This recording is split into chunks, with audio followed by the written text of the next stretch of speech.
Ողջույն սիրելի հայրենակիցներ, օրը Կիրակի է, ինչպես միշտ մենք Կիրակի օրերը խոսում ենք,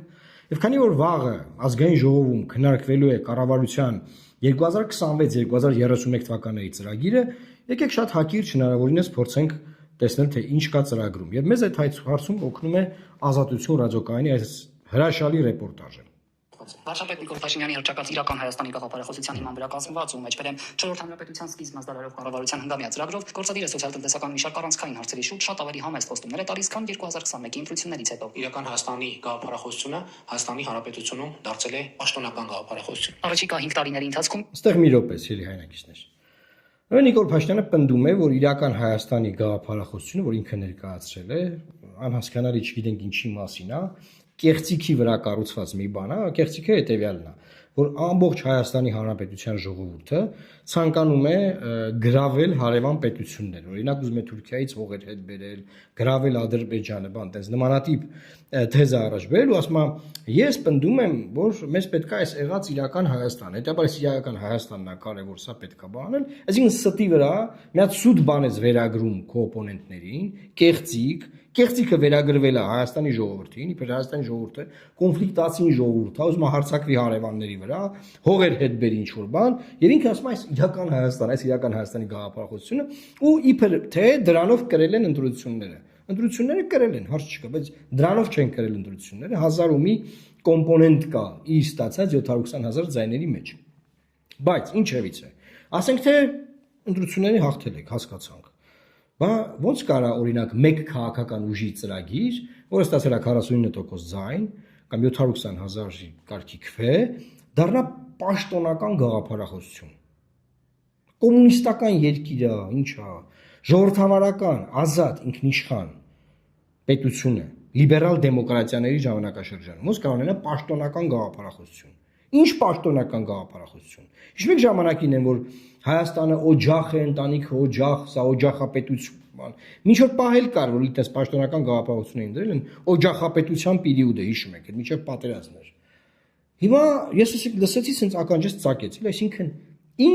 ինչ պաշտոնական գաղափարաբանություն։ Էլ Լենինի նկարի տեղը նկարը դիշտ տենց բանար է, էլի ասենք։ Այս գժանոցը ինչը, լավ, գնանք առաջ։ Ինչ է խոստանում կառավարությունը 3 միլիոն հայաստանցիներին ու 5 տարի առաջ տված որ խոստումներն այդպես էլ թղթի վրա մնացին։ Գործադիրը պարտավորվում է 5 տարում 125,000 նոր աշխատատեղ ստեղծել։ Թե այս խոստումը կատարելու դեպքում Հայաստանում գործազրկության մակարդակը 2031 թվականին որքան կկազմի, նա Գյուղատնտեսությունը մեջքի վրա պարկացրել են, այլանդակ վիճակ է, արտահանումը ընկել է, գյուղատնտեսությունը ընկել է, բայց 125,000 աշխատատեղ ստեղծել, գնացինք առաջ։ Որ չի ասել 2021-ին չափերի խոստում էին տվել գործազրկության մակարդակը 15%-ից նվազեցնել 10-ից էլ ներքև։ 5 տարի հետո ամենաթարմ տվյալներով այն 13.7% է կազմում։ Մենք աշխատանքը պետք է անցալենք որպես բարեկեցության գործիք։ Կառավարությունը պարտավորություն է ստանձնում այժմ շուրջ 22% կազմող աղքատում։ Աշխատանքը այս կառավարությունը որոշակել է բարեկեցության գործիք, չէ՞։ Ովքեր են Հայաստանում աշխատում հիմա, ըստ այս կառավարության։ Իրենք են ու իրենց տեղավորած մարդիկ։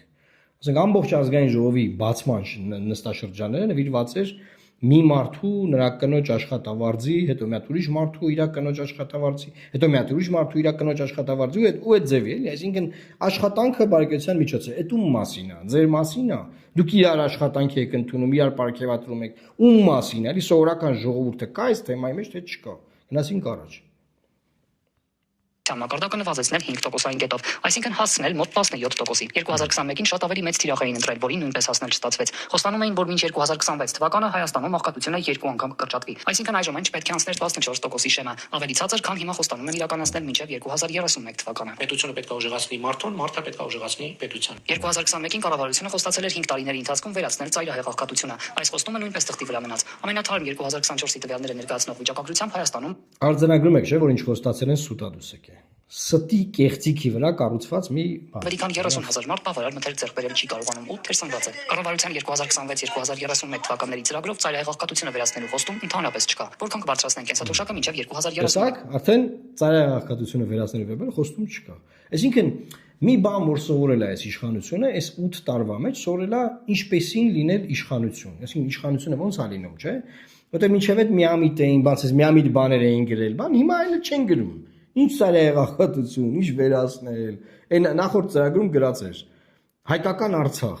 Ինչ հայկական Արցախ, ինչ բան, գնացինք առաջ։ Բականը։ Միայն խոստանում են, այնքան որ միջին կենսաթոշակը նվազագույն սպառողական զամբյուղից ցածր չլինի։ 2021-ին գործադիրը խոստանում էր տնտեսության կառուցվածքում մշակող Այսինքն արդյունաբերության շատ եղեք, սիրի հայրենակիցներ, այնպիսի խոստումներ են տալիս, որը չափելի չի։ Որ չես կարող 5 տարի հետո չափես, տենաս սուտենաս է թե չէ։ Հիմա հստակ չափում են 21 թվականին ինչ խոստացել են, սուտ ա եղել։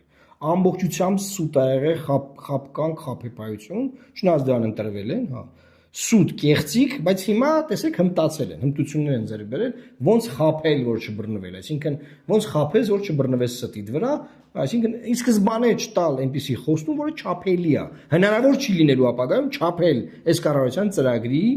իրացումը։ Հիմա հուսով ենք падգամավորները խորհրդանում այս հարցերը կբարձրացնեն վաղը, գրանք առաջ։ բաժինը 11%-ից հասցնել 15%-ի։ Չստացվեց 2025-ին այն հնայի կառուցվածքում նույն 11%-ն է կազմել։ Այժմ թեև ուղիղ չեն գրել, թե որքան այն կազմի 2031 թվականին, սակայն խոստանում են 50%-ով մեծացնել արդյունաբերական արտադրանքի թողարկման ծավալները, այն հասցնելով ներկայիս փոխարժեքով տարեկան շուրջ 14 միլիարդ դոլարի։ Գործադիրը խոստանում է 5 տարիների ընթացքում լուծել Երևանի, Գյումրիի ու Վանաձորի ջրամատակարարման խնդիրն ու 24-ժամյա ջրամատակարարում ապահովել, սկսել ու մինչ 2033 թվականն ավարտել 10 ջրամբարների կառուցումը։ Երևանում այնքան շինթույլտվություն են տվել, այն ծավալների շինթույլտվություն են տվել, որ պարզա քաղաքում տեղ ու դադար չկա, օդ չկա շնչելու, օդի բոլոր չափանիշները մաքրության խախտված են, փոշու քանակը օդի մեջ խախտում է բոլոր միջազգային չափորոշիչները, քաղցկեղածին է, շատ փորձագետներ պնդում են այդպես, եւ այդ շինթույլտվությունների ֆոնին հիմա տեսեք ջրամատակարարման մասին չէ խոսքը գնում։ Երևանում ջրամատակարարումը կոլապսի է հասցված։ Այս ինչ ասա նշանակում։ Հիշում եք, որ Վիոլա ջուրը հայտարարել էր, որ նոր շինթույլտվություններ որ տալիս են, մենք չենք կարող նոր ջրագիծ, նոր կոյուղագծեր տանք, որովհետև չունենք հնարավորություն, քաղաքը նախատեսված չի եղել, բայց մեկ է։ Վերջին տարիներին 20,000-ից ավել Հայկ Մարությանից մինչև Տիգրան Ավինյան շինթույլտվություն է տրվել Երևան քաղաքում։ Եվ ջրամատակարարումը հիմա վտանգված է Երևան քաղաքում։ Ինչ շուրջօրյա, ինչ բան։ Ասենք մենք Ծարավ աղբյուրում որ ապրում ենք, արդեն գիշերը ժամը 12-ից մինչև առավոտ ջրամատակարարումը դադարեցվում է։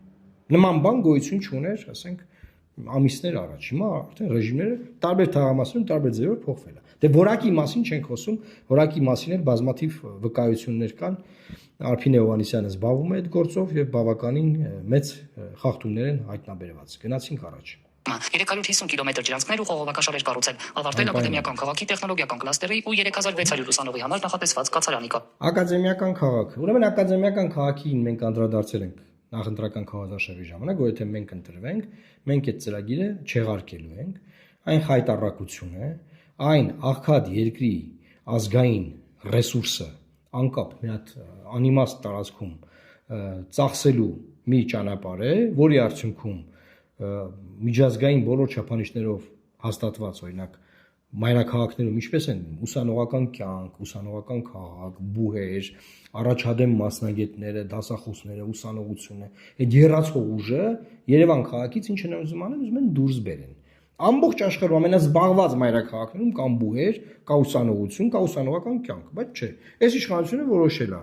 բացի այն որ Ալիևը իրանց ինչ ասում է, պետք է իրանք անեն, Ալիևը ինչ ասում է, տառացիորեն անում են իրանք, նաև ասենք պետք է Երևան քաղաքում օրինակ բուհեր չլինեն, ուսանողություն չլինի, երիտասարդություն չլինի, դասախոսություն չլինի, բայց մեր ազգային փողը, մեր պետության փողը, որ պետք է ծախսվի մեր ժողովրդի վրա, տանում են ծախսեն այդ ծրագրի վրա, այդ ծրագրի վրա բնականաբար որ ծախսեն շինարարության վրա միլիարդներ կուտեն, ինչ որ մարդիկ էլի կարստանան, փողեր կդիզեն, ոնց որ այս շինարարությունների վրա են, այդ միլիարդները դիզվում, այդ կոռուպցիայի մեջ թաղված, հա, ոնց շինթույլտվությունների պատմությունը ինչի՞ց է, այդքան շինթույլտվություն ոնց են տալի։ Ոնց կան հստակ երթվեն իրանց ամենասրբությունները անելու, որ կոռուպցիա չկա այդ դաշտում։ Չեն կարող երթվել, չէ՞։ Գնացինք առաջ։ Կառուցումը կառավարության ծրագիրը ամբողջությամբ հիմնված է իրական Հայաստանի գաղափարախոսության եւ չորրորդ հանրապետության տեսլականի վրա, կրթության ու գիտության Չորրորդ հանրապետություն, հա, դուք ով եք, որ եղած հանրապետությունը թողած նոր հանրապետություն հռչակի։ Ուրեմն ուշադրություն եմ հրավիրում ձեզ։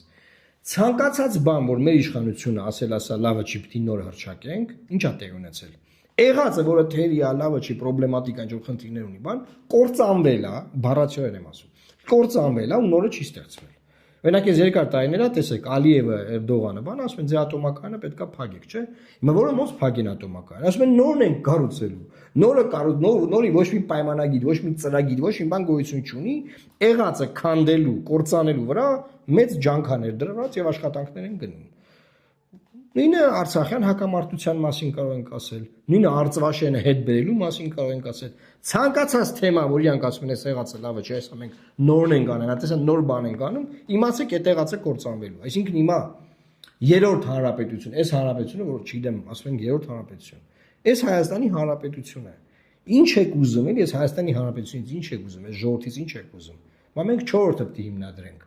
Այդ մոլուցքը, որ իրանք իրեն ինչ որ բանի հիմնադիր, ինչ որ բանի հիմնադիր հայրեր, էս այս մոլուցքը։ Գնացինք առաջ։ Մասին կամավորատեստավորման առաջին փուլը հաղթահարած ուսուցիչներին եւս մեկ անգամ ատեստավորում անցնելու հնարավորություն են խոստանում, բարձրացնելով նաեւ ուսուցիչների դրույքաչափը, այն սահմանելով 300,000 դրամ։ Խոստանում են մինչ 2031 թվականը գիտության ֆինանսավորումը հասցնել հնայի 1%-ին, որն այժմ 0.3-ի էլ չի հասնում։ Կրթությունը մեզ համար ռազմավարությունների ռազմավարություն է։ Մեր ընկալումը հետեւյալն է, չկա որևէ բան, որ հնարավոր է անել ավելի լավ առանց կրթության։ Ուղղակի չկա այդպիսի բան։ Բացի այդ, խոստանում են 5 տարիների ընթացքում Հայաստանում արտադրված բարձր տեխնոլոգիական արտադրանքի տարեկան արտահանման ծավալը հասնել $5 միլիարդ։ Կառավարությունը խոստանում է 5 տարիների ընթացքում ակադեմիական քաղաքում 35,000 հանդիսականի համար UEFA-ի չափանիշներին համապատասխան մարզադաշտ կառուցել։ Եվս 2-10 Էլի եկանք ակադեմիական քաղաք։ Ժողովուրդ հասկանում եք ինչ է։ Էլի եկանք ակադեմիական քաղաք։ Գնացինք լավ։ 1000 մարդու համար նախատեսված մարզադաշտ Վանաձորում ու Իջևանում։ Խոստանում են մինչ 2031 թվականը գործարկել TRIP նախագծի երկաթուղային կառուցվածքը, նաև վերակառուցելու գործարկել Ախորիկից Թուրքիա ու Երասկից Նախիջևան տանող երկաթուղիները։ Թեև ամիսներ առաջ Երևանը դիմել էր, որ ռուսական կողմն անհրաժեշտ ներդրումներն անի ու Մոսկվան բանակցություններ սկսելու պատրաստակամություններ հայտնել, Նիկոլ Փաշինյանն այժմ հայտարարում է, սեփական միջոցներով կկառուցեն։ Արդյոք սա նշանակում է, որ ռուսական կողմը ուղիղ արդեն մերժել է Հայաստանի դիմումը, որ Արդեն սեփական միջոցներով երկաթգիծ ենք կառուցել։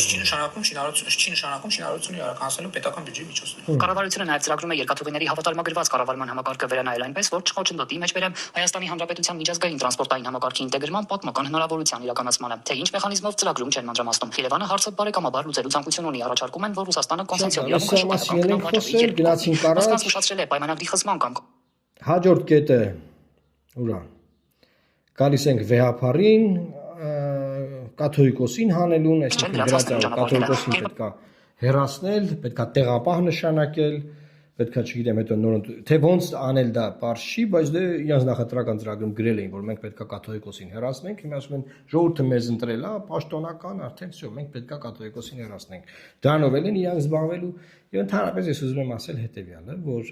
չի կարելի թույլ տալ, որ Հայաստանի Հանրապետությունը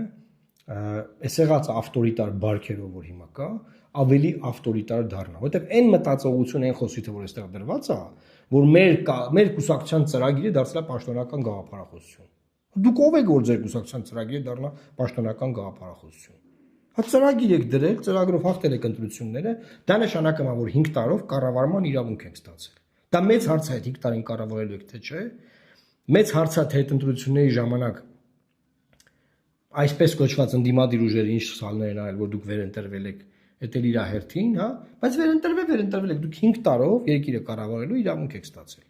Ինչ պաշտոնական գաղափարախոսություն, ինչ 4-րդ հանրապետություն, ով կարա իրան հրճակի Հայաստանի անունից պաշտոնական գաղափարախոսություն դնել։ Չկա, այսինքն ժողովրդավարական պետություններում չի կարող նման բան լինել, չի կարող մեկը Շվեդիայում ընտրություններ հաղթել եւ ասել իմ մտքերը դառնում են Շվեդիայի պաշտոնական գաղափարախոսություն։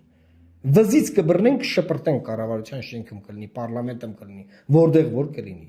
Հասկանում եք, սա ժողովրդավարական մտածողություն չի կարող որևէ տվյալ պահին կառավարող ուժ, որը խորհրդանում շատ մանդատ ունի, քան մյուսները, ասել, որ իմ մոտեցումները երկրի պաշտոնական գաղափարախոսությունն է։ Կարող է դուք ձեր ծրագրում գրեիք, որ մենք գտնում ենք, որ մենք պետք է մեր կրոնը փոխենք։ Գալու եք ասեք Հայաստանի պաշտոնական կրոնը փոխում ենք։ Պաշտոնական կրոն ենք հռչակում, մի հատ է դա փոխում ենք, հա, պետք է գայիք դա կասեիք։ Այդ ծրագրի մեջ ինչ գրեիք, մեկը դուք այս պայմաններում ընտրվելու եք։ Ինչի, որովհետև այն ինչ որ տեղի ունեցել ընտրությունների ժամանակ, դա բերել է նրան, որ դուք պետք է ընտրվեիք։ Այն ձևով, որ աշխատանք է տարվել վերջին տարիներին մարդկանց գլուխը լվալու ռոպագանդայի իմաստով, որ մարդիկ մտածեն, որ երկիրը ճիշտ ուղղությամբ է գնում, որ 60 քանի տոկոսը ժողովրդի մտածել որ երկիրը ճիշտ ուղղությամբ է գնում։ Ճիշտ ուղղությունը, որն Ալիևի ասածներն անելն է ճիշտ ուղղությունը։ Պարզա չէ որ չէ, բայց մարդկանց բերել են դրան լվալով, brain washing անելով։ Հիմա այդ կոնտեքստում այդ ծրագրի մեջ ինչ ուզում եմ գրեիք, այս ձևի ինդիմություն ունենալով ընտրվելու էիք։ ընտրվելու եք, հա, հաղթելու եք այդ ընտրությունները։ Բայց արդյոք այդ գրած տեքստերը, ինչ որ գրել եք այդ ծրագրերի մեջ, կարելի է եւ դուք կարող եք եւ լեգիտիմ իրավունք ունեք հրճակելու Հայաստանի Հանրապետության պաշտոնական գաղափարախոսություն։ Չի կարող նման բան լինել, սիրելի հայրենակիցներ։ Բոլոր նրանք, ովքեր հասկանում են ինչա ժողովրդավարությունը, ինչա լիբերալ դեմոկրատիան, ինչ են լիբերալ դեմոկրատիայի ինստիտուտները, կարծիքի ազատությունը, հավաքների ազատությունը, կրոնի, խղճի, դավանանքի ազատությունը, մարդու հիմնարար իրավունքները, բոլոր նրանք, ովքեր այս բաներից գլուխ են հանում, հասկանում են, ասենք բազային բաներ են, բարդ բաներ չեմ ասում։ Այդ մարդիկ բոլոր գիտեն, որ չի կարող ընտրությունների հաղթած ուժի ծրագրում գրված որևէ տեքստ, որևէ նախադասություն դառնալ Հայաստանի Հանրապետության պաշտոնական գաղափարախոսություն։ Սա խայտառակություն է։ Դե կոմենտներում արձագանքեք եւ տարածեք այս եթերը, կսպասենք վաղը խորհրդանում այս խայտառակ ծրագրի քննարկման, տեսնենք թե ոնց են քննարկում։ Լավ մնացեք եւ Աստված պահապան Հայաստանի Հանրապետությանը։